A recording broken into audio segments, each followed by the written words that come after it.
Hello everyone, কেমন আছো সবাই? আশা করছি সবাই ভালো রয়েছো। এই যে আমার আর সবার রাজকন্যা প্রাহিকে দেখার অপেক্ষায় যারা অনেকদিনই ছিলে, এই যে আজ তোমরা তাকে ভালো মতোই দেখতে পাবে, কেন কি আজকে পুরোটা ভিডিও ওকে নিয়ে। আগের ভিডিও যারা দেখেছো তারা অবশ্যই জানো যে আমি ফ্লিপকার্ট থেকে 6টা টি শার্টের সেট অর্ডার করেছিলাম, তার থেকে এই হলুদটা একবার।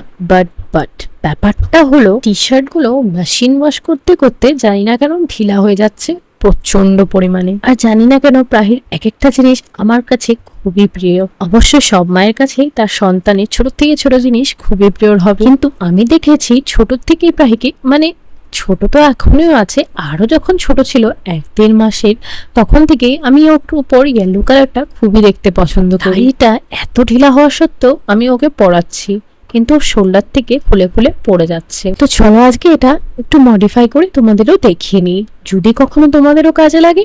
শুধু প্রাহি বা অন্য কোনো ছোট বাচ্চার ড্রেস বলে নয়, এটা আমাদের সাথে সাধারণত অনেকেরই সমস্যা হয় নতুন ড্রেসের সাথেও, যে ওটার গলাটা বড়, তাই ওটা আমরা পরতে চাই না। এমন অনেকই ভালো ভালো ড্রেস যার জন্য আমাদের অ্যাবান্ডন করতে হয়। আশা করছি এমন সবারই জীবনে একবার না একবার অবশ্যই হয়েছে, আর যাদের হয়নি তাদের হবে না সেটা তো নয়, সবারই কাজে লাগার মতো এমন একটা ট্রিক এটা। আমি সাধারণত হাতে সেলাই করতে ভালোই পছন্দ করি, কিন্তু এটা মেশিনে সেলাই করলে আরো ভালো হবে।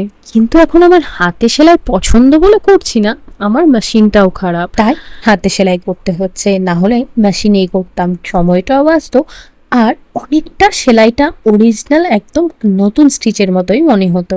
তো তোমাদেরকে অ্যাডভাইস করব যে এমন যদি কোনোদিন করতে হয় অবশ্যই টেলারকে দিয়ে করিয়ে নিও, বা ঘরে মেশিন থাকলে সেটাই ইউজ করো, যাতে সাধারণত তোমার কাপড়ের নতুনত্বটা বেঁচে থাকে। রাহি যেহেতু এই ড্রেসটা বাড়িতেই পরবে, তাই আর আমি মেশিন সেলার দিকে আগালাম না। এবার তো তোমরা দেখতে পাচ্ছ কেমন একটা ট্রান্সফরমেশন ক্রিয়েট হয়ে গেছে ওর এই টি শার্টে। এইবার থেকে ওর ঘাড়ের থেকে আর এই ইয়েলো টি শার্টটা খুলে পড়বে না। মনে হচ্ছে প্রায় অবাক হয়ে গেছে যে আমার অফ শোল্ডার টপটা মায়ে কি করে দিল। তোমাদেরও কি কিছু এমন ওয়ার্ড্রপে পড়ে রয়েছে শুধুমাত্র এই কারণে রেখে দিয়েছো? চলো চলো শীঘ্রই বের করো, পরে ফেলো তাকেও পড়ার মতো। কি ট্রিকটা ইউজফুল তো?